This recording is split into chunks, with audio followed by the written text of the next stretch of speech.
Bismillahirrahmanirrahim. Assalamualaikum warahmatullahi wabarakatuh. Alhamdulillahirrabbilalamin. Assalatu wassalamu ala ashrafil anbiya'i wal mursalin Sayyidina wa maulana Muhammadin wa ala alihi wa ashabihi ajma'in, amma ba'du.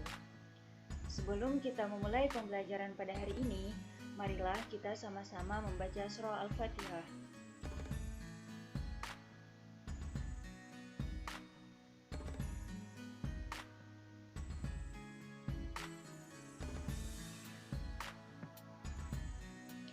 Semoga dengan kita membaca surah Al-Fatihah tadi dapat membawa keberkahan untuk kita semua. Amin ya Rabbal Alamin. Sebelum mulai pelajaran, kakak ingin memperkenalkan diri kepada kalian. Perkenalkan, nama kakak Gina Mulika dari Fakultas Tarbiyah dan Keguruan UIN Antasari Banjarmasin, jurusan Pendidikan Agama Islam, konsentrasi fikih. Pada kesempatan kali ini, kakak akan memberikan sedikit materi kepada kalian tentang menyembelih hewan dalam Islam. Nah, setelah kalian melihat atau mengetahui tentang menyembelih hewan dalam Islam ini, kira-kira apa yang pertama kali muncul di dalam benak pikiran kalian? Tentunya pasti tidak jauh-jauh dari hewan, kemudian seperti pelaksanaan ibadah kurban misalnya atau akikah. Nah, mungkin itu tadi sedikit gambaran tentang menyembelih hewan dalam Islam. Pada kesempatan kali ini kita akan mempelajari tentang 3 hal. Yang pertama, apa pengertian menyembelih hewan dalam Islam? Yang kedua, apa sih tujuan dari menyembelih hewan dalam Islam ini? Dan yang ketiga, apa saja macam-macam dari menyembelih hewan dalam Islam? Langsung saja ya, kita mulai. Yang pertama, pengertian. Dalam bahasa Arab ada beberapa istilah. Yang pertama, az-zakatu, yang artinya ketuntasan atau at-tamamu dan kesempurnaan atau al-kamalu. Namun, ada juga yang mengistilahkan az-zabhu dan an-nahru. Nah, itu tadi pengertian secara bahasa. Kemudian, kita lanjut pengertian secara istilah. Secara istilah, penyembelihan diartikan dengan melenyapkan roh binatang untuk dimakan, dilakukan dengan sesuatu yang tajam selain tulang dan kuku. Nah, sampai sini, apakah kalian dapat memahami apa pengertian dari menyembelih hewan dalam Islam tadi? Kira-kira apa ya? Nah, jadi sedikit kakak bantu menjelaskan atau menjabarkan maksud dari penyembelihan hewan dalam Islam ini adalah melenyapkan atau menyembelih binatang untuk dimakan, ya, yang tentu saja tujuannya untuk dimakan dan dilakukan dengan sesuatu yang tajam selain tulang dan kuku, ya, seperti misalnya pisau. Nah, pisau kan biasanya sering digunakan oleh orang-orang untuk melakukan penyembelihan terhadap hewan, seperti itu kiranya.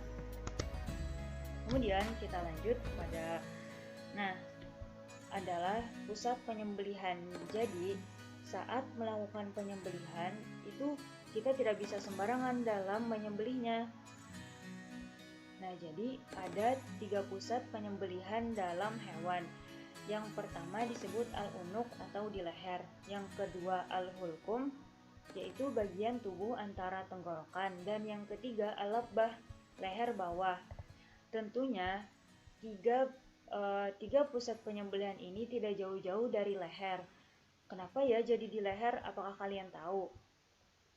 Nah, sedikit penjelasan yang kakak ketahui kenapa jadi di leher, karena kan di leher ini terdapat banyak kumpulan urat. Jadi jika kita membunuh di leher akan mudah atau akan lebih cepat si hewan tadi terbunuh atau mati, dan tentunya itu juga akan meringankan sakit dari si hewan tersebut. Dan selain itu, jika kita membunuh atau melakukan penyembelihan selain di leher, maka penyembelihan itu tidak sah. Seperti itu. Nah, kemudian lanjut ke tujuan. Jadi, tujuan dari penyembelihan ini adalah untuk memperoleh daging yang halal dari binatang yang memang secara syar'i halal baik zatnya maupun cara memperolehnya. Kira-kira kalian paham tidak ya apa tujuan dari menyembelih hewan ini? Nah, sedikit kakak jelaskan lagi. Jadi tujuannya ini kan untuk memperoleh daging yang halal dari binatang yang memang secara syar'i halal. Maksudnya seperti kan kita ketahui seperti sapi, kambing, atau kerbau, kemudian ayam. Itu tadi merupakan beberapa hewan-hewan yang memang halal atau yang memang syar'i untuk kita makan. Namun halal pun tidak cukup. Halal pun mempunyai kriteria, yaitu halal baik secara zatnya maupun cara memperolehnya. Misalnya seperti ini, misalnya sapi. Nah, sapi itu kan termasuk binatang yang halal untuk kita makan. Kemudian jika sapi ini kita temukan, atau jika sapi ini cara membunuhnya dengan tidak selain disembelih, seperti misalnya diserang atau ditusuk perutnya dengan selain di bagian leher, maka sapi ini termasuk haram untuk kita makan. Dan apalagi jika sapi ini kita temukan dalam misalnya bangkai. Nah, bangkai sapi ini menjadi haram untuk kita makan. Kira-kira kalian ada yang tahu tidak ya, di surah apa Allah itu melarang bahwa kita itu tidak boleh memakan bangkai hewan maupun ikan?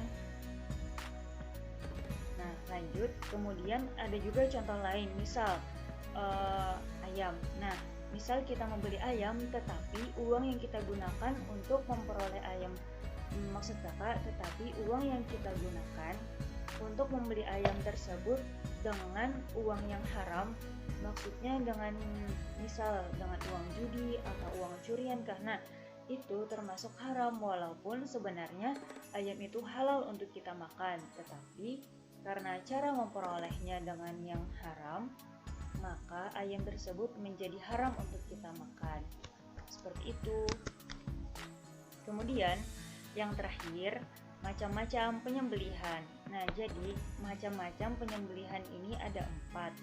Yang pertama kurban, yang kedua akikah, yang ketiga hadyu, dan yang keempat dam.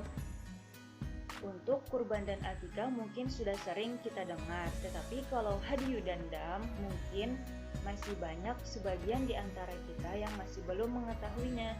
Jadi akan sedikit kita bahas mengenai keempat hal tersebut. Yang pertama kurban. Kurban ini adalah suatu kegiatan atau suatu ibadah yang menurut sebagian pendapat itu sunnah. Nah, kenapa jadi sunnah? Karena kan kurban ini menurut sejarah kurban ini memperingati bahwa peristiwanya tentang Nabi Ismail alaihissalam yang ingin dibunuh ayahnya atas perintah Allah Subhanahu wa taala. Seperti itu. Mungkin sekilas gambaran tentang kurban. Kemudian akikah. Nah, akikah ini adalah suatu bentuk syukuran atau suatu bentuk syukuran atas kelahiran seorang anak. Itu karena ya, maksud kakak atas kelahiran seorang anak. Memang sebagian berpendapat, maksud kakak memang ada yang berpendapat bahwa akikah ini baiknya itu dilakukan 7 hari setelah si bayi lahir. Tetapi jika melakukan akikah ini di luar dari 7 hari, itu pun tidak masalah.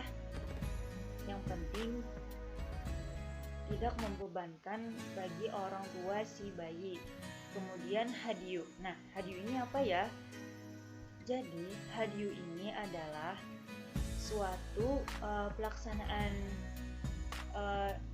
suatu pelaksanaan ibadah seperti penyembelihan juga, tetapi hadyu ini dilakukan di Arab atau maksudnya di Mekah saat melakukan ibadah haji.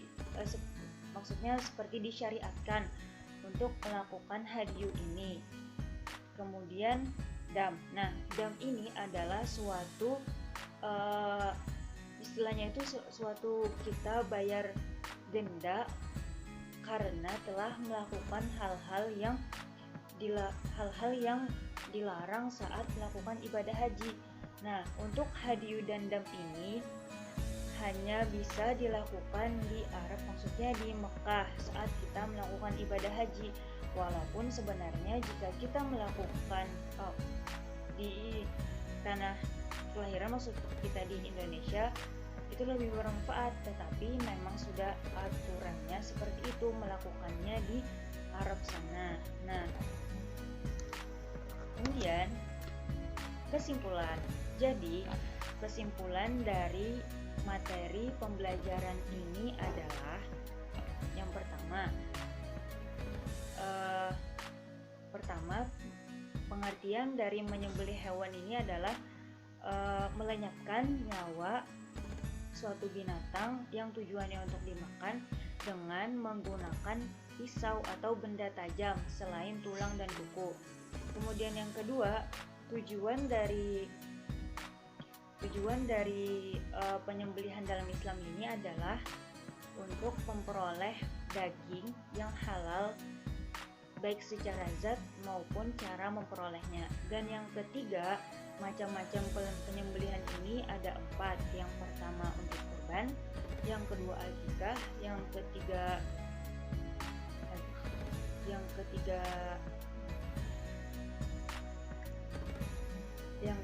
hadyu, dan yang keempat dam.